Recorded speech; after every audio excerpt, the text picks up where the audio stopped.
This is Nathaniel Cogley. And this is Eric Morrow. This week on Cogley and Morrow on Politics. Published this past week in the Washington Examiner, so national attention coverage here, as you do also with some of your opportunities to speak on syndicated radio shows and offering different perspectives on some of the current issues.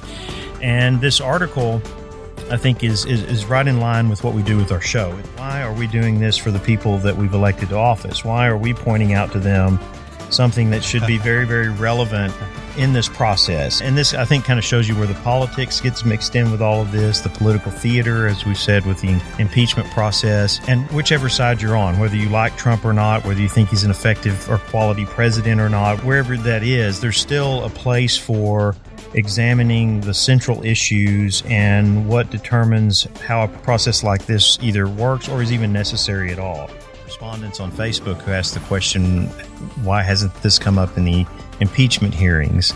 And so I kind of asked that. I mean, that does make sense. Why? And I'm not sure that I've even heard it from the Republican side as a defense of the president, which you would think, okay, they could go to something like this and say, look, this is all ridiculous. We could have handled this in Congress through a legal process that's already in place.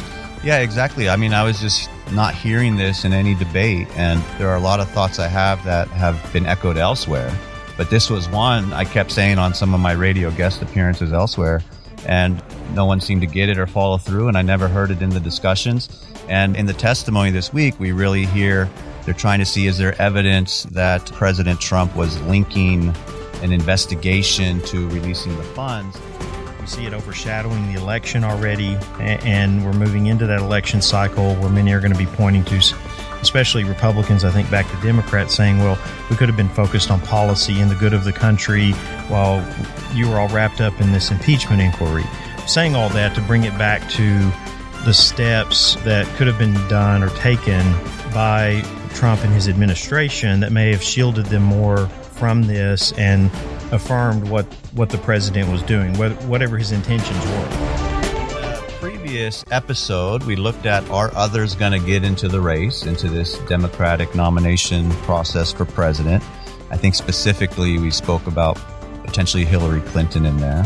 But we have seen over the last couple weeks 2 significant people announce that, yes, they are going to jump into this race. This work that we're doing does that. It challenges them to think about what has influenced you to see the world the way you do, what knowledge, information, tools can you use to engage with current issues, elements and aspects of our society that are related to government, and then how do you form really quality opinion about what you think government should do or not do. And so on one sense it seems kind of simplistic, but on the other hand it's very much in line with, I think, what we see in the past of those who really gave direction to our democracy and how they wanted the masses to be engaged in that process. Yes, I noticed this week how much I'm beginning to feel like a radio personality after 10 shows. There must be a threshold there somewhere. Cogley and Morrow on Politics, the new podcast from Tarleton Radio and KTRL 90.5 FM. That's every Sunday at 1 o'clock, wherever you get your podcasts.